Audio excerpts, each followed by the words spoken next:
இப்போ நான் வந்து சிங்கிளாக தான் இருக்கேன், பொண்ணு தேடிக்கிட்டு இருக்காங்க, ஓகேங்களா? அந்த சமயத்தில் வந்து ஒரு கல்யாணம் ஆயிடுச்சுன்னு ஒரு ஆங்கர் ஏன் இப்படி கீழ்த்தரமாக பண்ணுறாங்கன்னு மனசு கஷ்டமாக இருந்துச்சு. இதை பற்றி நீங்கள் என்ன நினைக்கிறீங்க அப்படின்னு கேட்டாங்க.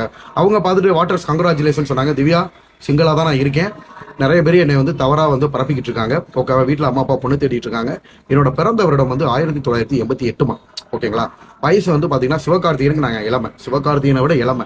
எங்க தமிழ் திரையுலகத்தில் ஒரு பெரிய ஹீரோவாக வந்துருவாரோன்னு பயந்து நிறைய வதந்திகளையும் கிளப்பிட்டு வராங்க. இப்போ நான் வந்து சிங்கிளாக தான் இருக்கேன், பொண்ணு தேடிக்கிட்டு இருக்காங்க, ஓகேங்களா? அந்த சமயத்தில் வந்து ஒரு கல்யாணம் ஆயிடுச்சுன்னு ஒரு ஆங்கர் ஏன் இப்படி கீழ்த்தரமாக பண்ணுறாங்கன்னு மனசு கஷ்டமாக இருந்துச்சு.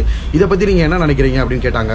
அவங்க பார்த்துட்டு வாட்டர்ஸ் கங்க்ராச்சுலேஷன் சொன்னாங்க. திவ்யா, சிங்கிளாக தான் நான் இருக்கேன், நிறைய பேர் என்னை வந்து தவறாக வந்து பரப்பிக்கிட்டு இருக்காங்க, ஓகேவா? வீட்டில் அம்மா அப்பா பொண்ணு தேடிட்டு இருக்காங்க. என்னோட பிறந்த வருடம் வந்து 1988 ஓகேங்களா? வயசு வந்து பார்த்தீங்கன்னா சிவகார்த்திகேயனுக்கு நாங்கள் இளமை, சிவகார்த்திகேயனை விட இளமை. எங்க தமிழ் திரையுலகத்துல ஒரு பெரிய ஹீரோவா வந்துருவாரோன்னு பயந்து நிறைய வதந்திகளையும் கிளப்பிக்கிட்டு வர்றாங்க.